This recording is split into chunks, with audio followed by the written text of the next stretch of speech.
All right, y'all, welcome to the Scott Horton Show. I am the director of the Libertarian Institute, editorial director of antiwar.com, author of the book Fool's Errand, Time to End the War in Afghanistan, and I've recorded more than 5,000 interviews going back to 2003, all of which are available at scotthorton.org. You can also sign up for the podcast feed. The full archive is also available at youtube.com/Scott Horton Show. All right, you guys, on the line, I've got David Stockman from David Stockman's Contra Corner. He was a congressman, and he was Reagan's budget director until he resigned out of principle against the horrible economics of that administration. And then he's a successful Wall Street guy, and now he writes angry things about foreign policy and the shape of the U.S. economy.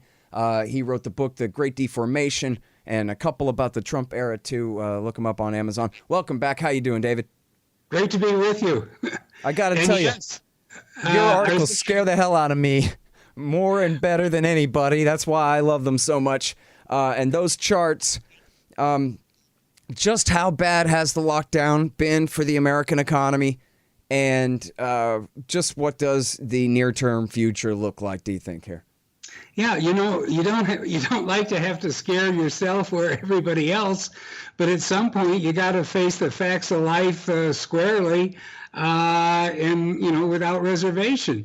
And we're in uncharted waters. This lockdown nation, as I call it, the whole series of quarantines and stay-at-home orders and lockdowns and closures and so forth that were suddenly instituted in March, is the biggest government-imposed catastrophe on the economy in all time, as far as I'm concerned. And we're going to not bounce out of this like, some bungee jumper. The GDP was down 33% at an annual rate in Q2, and somehow Wall Street and Trump alike think it's all going to bounce back to where it started within a matter of weeks or months. That isn't going to happen. Great damage has been done. 50 million people have lost their jobs, and there's still 30 million people drawing unemployment benefits right now from either the federal or state programs. I think 2 to 3 million small businesses have already been destroyed. But beyond that, in an effort to try to compensate or make whole the business sector and the household sector for the devastating impact of the lockdowns, Washington has gone, just plain nuts with these everything bailouts, and the Fed has followed suit with money printing like we've never seen before. So we're now at a place where the economy is totally dependent upon unsustainable transfer payments, bailouts, free stuff, unemployment benefits that we're paying, 75% of the beneficiaries more than they earned on the job. And this is a real mess. But I think the big number that I'd like to point out to people is that transfer payments, and that's everything, Social Security, Medicare, food stamps, housing, cash assistance, SSI, all the rest of it, was running about $3.2 trillion at an annual rate in the first quarter before the lockdown hit and the everything bailouts were instituted. You know where we are today? We're running at a $6.2 trillion annual rate of transfer payments. It's just, they doubled overnight. And this is the only thing that has kept the economy, in a semblance of being alive. And this can't be sustained. So, we're in a pickle like never before. Fiscal policy is just out of control. The Fed money printers, are really off the deep end of anything ever imagined before. We've got Wall Street totally in a speculative blow-off because the Fed, pumped $3 trillion worth of liquidity into the market between March and June. And so we're going to have, on top of everything else, one of these days, a final blow-off top in the stock market and another big meltdown like we had in 2008 and 2009. And you put all that on top of an election that is going to be closely fought and contested all the way. I think there'll be, armies of lawyers on both sides contesting every precinct in some of these swing counties and swing states. We may not even have, a presidential outcome when the Electoral College meets in December. So I would say buckle up, get ready for the storm, because, there's a perfect storm coming from all directions: monetary policy, the economy, the fiscal madness that's underway, and the most vicious election campaign and, contested outcome that I think we've had since 1860. All right, so I know we had a huge bubble in the market before the COVID ever infected anyone, and you and many other Austrian school types were predicting the end of the current bubble and a new recession. It's got to come at some point or another. Trump was afraid of it too, right?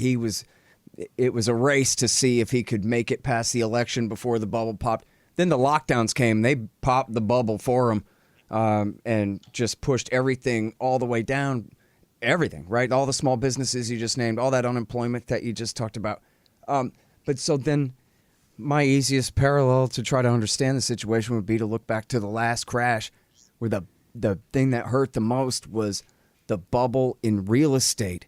And once it became clear that those prices were actually BS and nobody can sell their house at those prices anymore, and that whole thing started coming down, especially in California and Florida and Nevada and a few of the worst places where it's going on, that just hollowed out everything, because all of these banks held that mortgage debt, and then all those insurance companies had promised to prop up those banks, and this whole thing cratered, as John McCain was instructed to say. And so if you lock down everything, isn't millions and millions and millions of defaulted mortgages part of that right now? And doesn't that mean that there's going to be a crash in real estate prices like the day after tomorrow or something? And what's taken so long for that to kick in? Well, I think you've hit the nail on the head, and that's the second shoe that's going to fall. In other words, we had a debt-ridden, debt-encumbered economy that was struggling to keep expanding after 128 months of a business cycle expansion before the lockdown and before the COVID hit. I call it the hand-to-mouth economy. 80% of households had no cash savings at all and mountains of debt. We didn't learn anything in 2009, household debt, and when the crash came last time, it was about 14 trillion. It was over 16 trillion on the eve of the lockdown. So people were even deeper in debt than they were before. The business sector was far worse on the eve of the Great Recession, the so-called financial crisis. There's about 10.5 trillion of business debt. There's 16 trillion now. So they spent the last 10 years burying themselves in debt to buy back their stock and goose their stock price and options and fuel, the mania on Wall Street, but left themselves in a terrible position in terms of leverage and balance sheet conditions. So all of that was in place. The lockdown came, economic activity stopped cold like never before. I mean, when you have a 33% annualized decline in GDP, this is way off the charts. It's 4 times larger than the decline that occurred in the Great Recession. It takes you back even to the level of decline that happened in 1930 and 1931. So the question then is that when the lockdown crash of the economy comes smashing into a leveraged economy with 77 trillion of debt, what happens? The answer is a lot of furniture gets broken, a lot of defaults and delinquencies and delayed payments are going to start happening right now, and they're going to ricochet through this entire debt, riddled system. Now you say, why hasn't it hit yet? Well, in its wisdom, the Congress basically passed a law decreeing that for many borrowers, they didn't have to pay their debt payments for at least 4 months.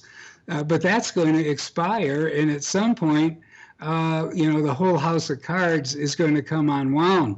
80% of renters are not paying their rent in many areas of the country. Borrowers are not paying their interest because they're either delinquent or defaulting, or because they qualify for this grace period that Congress is decreed. But this is only kicking the can. This is only building up the pressure in the system.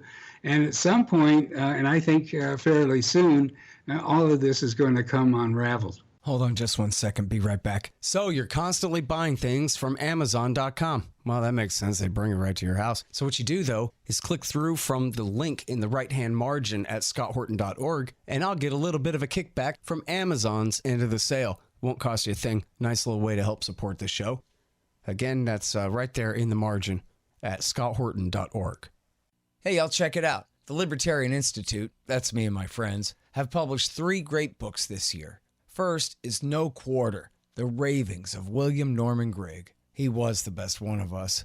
Now he's gone, but this great collection is a truly fitting legacy for his fight for freedom. I know you'll love it. Then there's Coming to Palestine by the great Sheldon Richman. It's a collection of 40 important essays he's written over the years about the truth behind the Israel-Palestine conflict. You'll learn so much and highly value this definitive libertarian take on the dispossession of the Palestinians and the reality of their brutal occupation. And last but not least is the great Ron Paul, The Scott Horton Show Interviews, 2004 through 2019. Interview transcripts of all of my interviews of the good doctor over the years on all the wars, money, taxes, the police state, and more. So how do you like that? Pretty good, right? Find them all at libertarianinstitute.org/books. You need stickers for your band or your business? Well, Rick and the guys over at thebumpersticker.com have got you covered. Great work, great prices, sticky things with things printed on them. Whatever you need, thebumpersticker.com will get it done right for you. Thebumpersticker.com. Just from watching the documentaries about it and reading a bit about it, there's that movie, The Big Short, and all that. And in that movie, they're waiting for, I think, April of 2007. And they're saying, in April, that's when the mortgages reset, and that's when all the hell to pay will come due. And I guess that was when the Bear Stearns was the first one to go, that kind of thing. Exactly. Is there a magic number like that? Because I thought I had read, I'm not sure if it was something that you had written or not, that it said that there was a certain date in August that was going to really be a make or break type of a thing for the mortgage debt. Well, one of the dates is the congressionally legislated forbearance period, I think ends sometime this month or at the end of the month. And if that is not extended, and right now Washington is in a total stalemate, as you know, then the rubber will start to meet the road. But even if they pass some kind of interim emergency extension, which I think Trump is likely to do in order to save his own election, if they come up with something in September, it'll only be a matter of time. You can't keep, as I said, there's 77 trillion of debt on the economy. There's 16 trillion on households, 16 trillion on business. You can't keep deferring payments on that kind of debt without bankrupting, some of the funds and the investors who've loaned all that money. So I don't know that there's a hard date, but there is an inevitable reckoning that's going to happen, and I think is going to have to happen soon. For instance, we just saw for the numbers reported a couple of days ago that if you take FHA guaranteed housing, which is really entry-level homeowners, lower and middle-class homeowners who get the FHA guarantee, the delinquency rate is up to 17% in the most recent months, and that's almost triple where it was a year ago. The 17% delinquency rate is off the chart. And it's only a matter of time before all of these mortgages default. And, Uncle Sam's picking up the tab again since it's all guaranteed by the FHA. That's just one example. If you look at commercial real estate, it's in dire shape, particularly the malls, which are empty, and all the malls are leveraged to the hilt. There's hundreds of billions of dollars worth of debt on the companies that operate the big malls, the regional malls, and the strip malls and everything else. Office real estate's going to be in trouble because work has, been migrated home and may not come back. So we've got throughout this debt structure tremendous problems. If you look at the junk market, it's insane what's happened there. The spreads have been so low that everybody's borrowed and borrowed and borrowed to pay their interest and keep the ball in the air. And at some point, that's going to come crashing down as well. So all of these areas, commercial real estate, junk debt, household debt, automobile paper, even personal credit, all of these are serious breakdowns waiting to happen.